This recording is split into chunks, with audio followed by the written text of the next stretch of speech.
Capítulo 1. Los orígenes primitivos. 1. El concepto de número. Los matemáticos del siglo XX llevan a cabo una actividad intelectual muy sofisticada que no resulta fácil de definir, pero una gran parte de lo que hoy se conoce como matemática es el resultado de un pensamiento que originalmente se centró en los conceptos de número, magnitud y forma.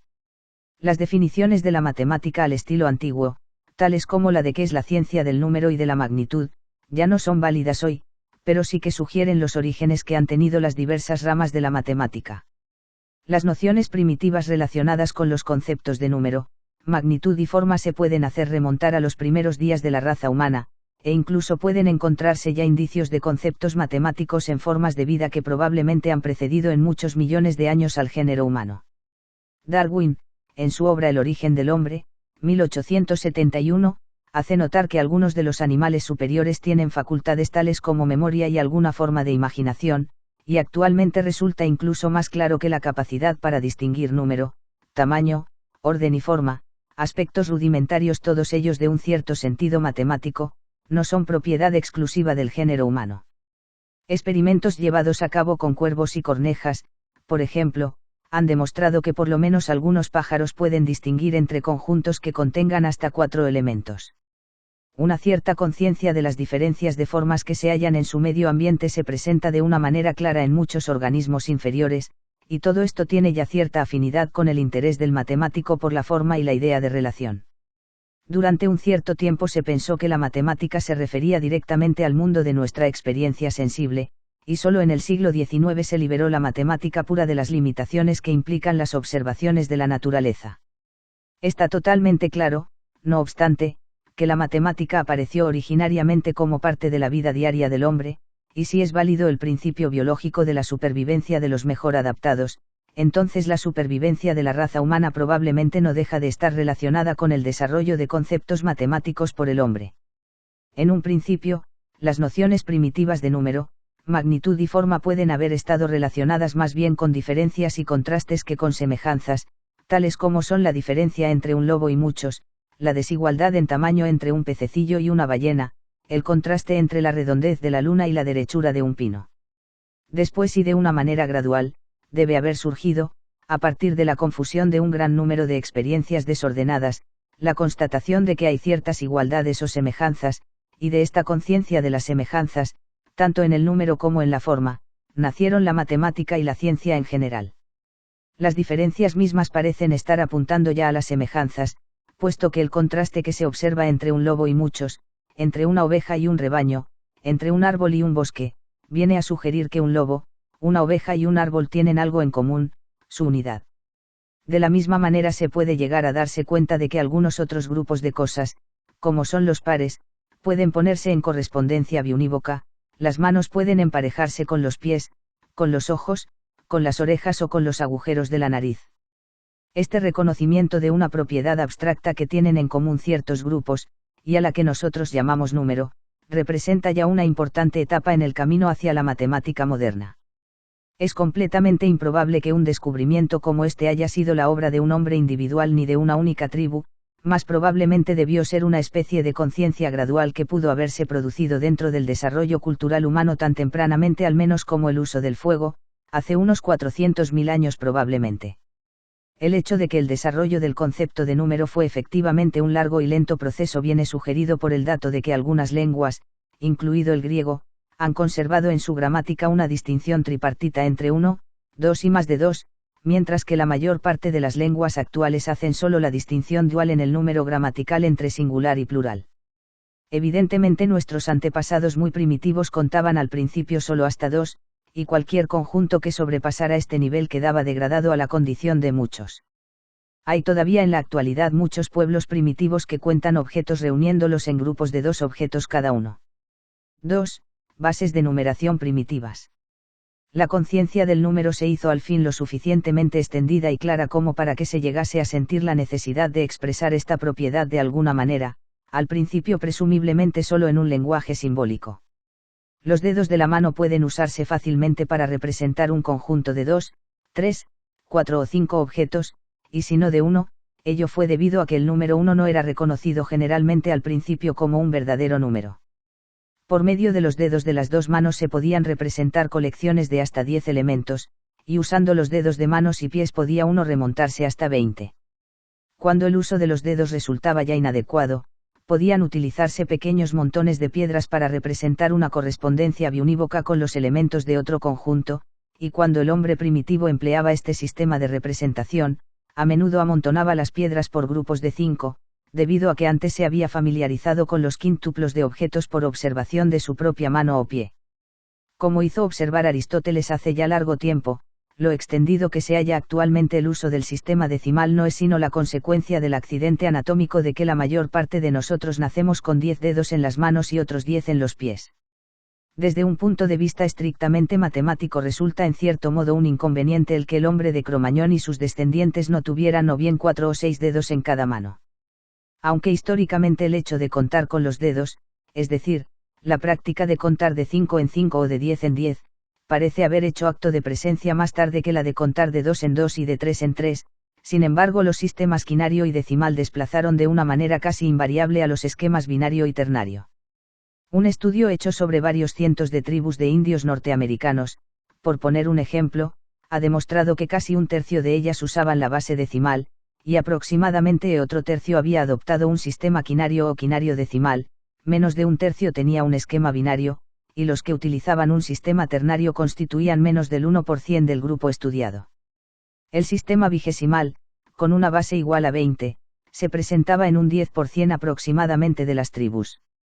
Los montones de piedras constituyen un mecanismo demasiado efímero para conservar información, y en vista de ello el hombre prehistórico a veces registraba un número cortando muescas en un palo o en un trozo de hueso.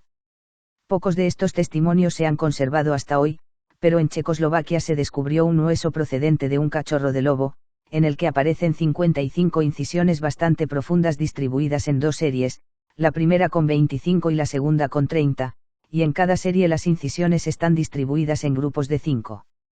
Los descubrimientos arqueológicos tales como este nos suministran la evidencia de que la idea de número es mucho más antigua que los descubrimientos tecnológicos, tales como el uso de los metales o de los vehículos de ruedas, es ampliamente anterior a la civilización y a la escritura, tal como se las entiende usualmente, ya que los utensilios con significado numérico tales como el hueso que hemos descrito han sobrevivido de un periodo de hace unos 30.000 años. Se puede encontrar un elemento de evidencia adicional acerca de las primitivas ideas numéricas del hombre en nuestro lenguaje diario. Parece seguro, por ejemplo, que nuestras palabras 11 y 12 significaron originalmente 1 más y 2 más, respectivamente, indicando una primitiva dominancia del concepto decimal. Sin embargo, se ha sugerido también que posiblemente la palabra indogermánica para 8 se derivaba de una forma dual para 4, y que el nombre latino, novem, para 9 puede estar relacionado con novus, nuevo, en el sentido de que era el comienzo de una nueva secuencia. Probablemente estas palabras puedan interpretarse en el sentido de sugerir la persistencia de una escala cuaternaria u octonaria durante algún tiempo, de la misma manera que el quatrevant, francés, es decir 80, aparece como un vestigio de un sistema vigesimal antiguo. 3. El lenguaje numérico y los orígenes de la numeración. Lo que distingue de manera más notable al hombre del resto de los animales es el lenguaje articulado, lenguaje cuyo desarrollo fue esencial para el nacimiento del pensamiento matemático abstracto. Sin embargo, las palabras para expresar ideas numéricas aparecieron muy lentamente, los signos para representar números precedieron con toda probabilidad a las palabras para representar números, simplemente porque es mucho más fácil cortar muescas en un palo que establecer una frase bien modulada para identificar un número concreto. Si el problema del lenguaje no hubiera sido tan difícil, los sistemas rivales del sistema decimal podrían haber hecho mayores progresos. La base 5, por ejemplo, fue una de las primeras en dejar tras ella alguna evidencia escrita tangible, pero para la época en que el lenguaje se formalizó ya de una manera completa, el 10 le había ganado la partida. Las lenguas modernas están construidas casi sin excepción sobre la base de numeración 10, de manera que un número como el 17, por ejemplo, no se describe como 5 y 5 y 2, sino como 10 y 7. La tardanza, a lo largo del desarrollo del lenguaje, en conseguir cubrir abstracciones tales como el número, se puede ver claramente también en el hecho de que las expresiones verbales numéricas primitivas se refieren invariablemente a colecciones específicas concretas, tales como 2 peces o 2 mazas en vez de simplemente 2, y solo más tarde alguna de esas frases se vería adoptada de una manera convencional para representar a todos los conjuntos de dos objetos. La tendencia natural del lenguaje a desarrollarse de lo concreto a lo abstracto se ve en muchas medidas de longitud actuales, las de origen antiguo, no las decimales. La talla de un caballo puede medirse en palmos, y las palabras, pie, codo, pulgada, vara, se han derivado en muchos casos, por ejemplo, de partes del cuerpo humano fáciles de utilizar como unidades de medida. Los miles de años que necesitó el hombre para extraer los conceptos abstractos de situaciones concretas repetidas son testigo de las dificultades que se han debido encontrar y superar para establecer unas bases, incluso muy primitivas, para la matemática. Además, todavía hay una gran cantidad de cuestiones sin respuesta relativas al origen de la matemática. Usualmente se supone que esta ciencia apareció para responder a necesidades prácticas del hombre, pero hay estudios antropológicos que sugieren la posibilidad de un origen alternativo. Se ha sugerido que el arte de contar pudo aparecer en conexión con ciertos rituales religiosos primitivos y que el aspecto ordinal precedió al concepto cuantitativo. En los ritos ceremoniales que escenifican los mitos de la creación era necesario llamar a los participantes a escena en un orden preciso y determinado, y quizá la numeración se inventó para resolver este problema. Si son correctas las teorías del origen ritual de la numeración, entonces el concepto de número ordinal puede haber precedido al de número cardinal.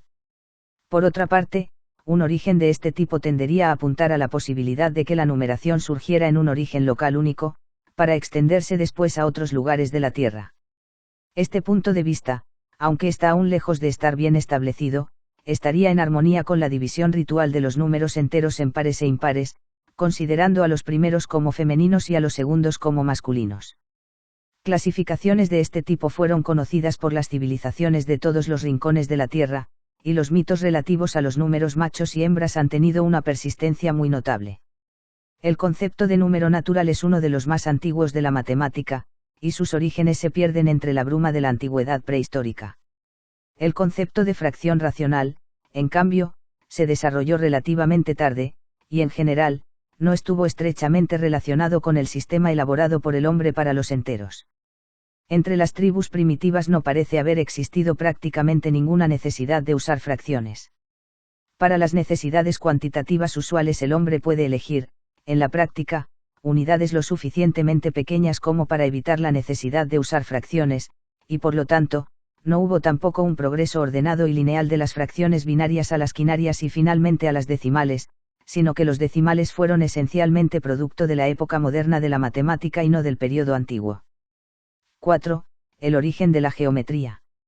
Las afirmaciones que se hagan acerca de los orígenes de la matemática, ya sea de la aritmética o de la geometría, serán necesariamente arriesgadas y conjeturales, ya que, en cualquier caso, los orígenes de esta materia son más antiguos que el arte de la escritura. Solo durante la última media docena de milenios, de un largo proceso que puede haber cubierto miles de milenios, ha sido capaz el hombre de poner por escrito sus pensamientos y aquello que quería dejar registrado. Así pues, en lo que se refiere a los datos correspondientes a la época prehistórica, nos vemos obligados a depender de interpretaciones que se basan en los pocos utensilios que se han conservado, de la evidencia que puede suministrar la antropología actual y de la extrapolación conjetural hacia atrás hecha a partir de los documentos que se han conservado. Heródoto y Aristóteles no querían arriesgarse a situar los orígenes de la geometría en una época anterior a la de la civilización egipcia, pero está claro que la geometría en la que ellos pensaban tenía sus raíces en una antigüedad mucho mayor. Heródoto sostenía que la geometría se había originado en Egipto, porque creía que dicha materia había surgido allí a partir de la necesidad práctica de volver a trazar las lindes de las tierras después de la inundación anual del valle del río Nilo. Aristóteles sostenía en cambio que el cultivo y desarrollo de la geometría en Egipto se había visto impulsado por la existencia allí de una amplia clase sacerdotal ociosa. Nosotros podemos considerar que los puntos de vista de Heródoto y de Aristóteles representan dos teorías opuestas acerca de los orígenes de la matemática, la primera defendiendo un origen basado en una necesidad práctica, y la segunda un origen basado en el ocio y el ritual sacerdotal. El hecho de que a los geómetras egipcios se les llamase a veces los tensadores de la cuerda o agrimensores se puede utilizar para apoyar cualquiera de las dos teorías, porque las cuerdas se usaron indudablemente tanto para bosquejar los planos de los templos como para reconstruir las fronteras borradas entre los terrenos. No podemos rechazar con seguridad ni la teoría de Heródoto ni la de Aristóteles sobre los motivos que condujeron a la matemática, pero lo que sí está bien claro es que los dos subestimaron la edad de dicha ciencia. El hombre neolítico puede haber disfrutado de escaso tiempo de ocio y haber tenido pocas necesidades de utilizar la agrimensura, y sin embargo sus dibujos y diseños revelan un interés en las relaciones espaciales que prepararon el camino a la geometría. La alfarería, la cestería y los tejidos muestran en sus dibujos ejemplos de congruencias y simetrías que son en esencia partes de la geometría elemental. Además, ciertas sucesiones sencillas de diseños, sugieren una especie de teoría de grupos aplicada, así como también algunas proposiciones geométricas y aritméticas. El dibujo permite ver inmediatamente que las áreas de los triángulos están entre sí como los cuadrados de sus lados, o bien, contando los triángulos, que las sumas de los números impares consecutivos, empezando por el 1, son todas ellas cuadrados perfectos. No hay documentos disponibles de la época prehistórica, y por lo tanto es imposible seguir la pista a la evolución de la matemática de un diseño concreto a un teorema conocido, pero no obstante las ideas son como esporas muy resistentes, y a veces el presunto origen de un concepto puede no ser más que la reaparición de una idea mucho más antigua que había permanecido en estado latente. El interés del hombre prehistórico por los diseños y las relaciones espaciales puede haber surgido de su sentido estético, para disfrutar de la belleza de la forma, motivo que también anima frecuentemente al matemático actual. Nos gustaría pensar que por lo menos algunos de los geómetras primitivos realizaban su trabajo solo por el puro placer de hacer matemáticas y no como una ayuda práctica para la medición, pero hay otras alternativas. Una de ellas es la de que la geometría, lo mismo que la numeración, tuviera su origen en ciertas prácticas rituales primitivas. Los resultados geométricos más antiguos descubiertos en la India constituyen lo que se llamó los Sulvasutras o reglas de la cuerda. Se trata de relaciones muy sencillas que al parecer se utilizaban en la construcción de altares y de templos. Se suele pensar que las motivaciones geométricas de los tensadores de la cuerda en Egipto eran más prácticas que las de sus colegas en la India, pero se ha sugerido que ambas geometrías, tanto la egipcia como la hindú, pudieron derivarse de una fuente común, una especie de protogeometría que estaría relacionada con algunos ritos primitivos más o menos de la misma manera en que la ciencia se desarrolló a partir de la mitología y la filosofía de la teología. Debemos tener presente, sin embargo, que la teoría del origen de la geometría en una secularización de prácticas rituales, no está en absoluto bien establecida. El desarrollo de la geometría puede haberse visto estimulado tanto por las necesidades prácticas de la construcción y de la agrimensura como por un sentimiento estético de diseño y orden. Nosotros solo podemos hacer conjeturas acerca de qué fue lo que impulsó a los hombres de la Edad de Piedra a contar, a medir y a dibujar esquemas geométricos,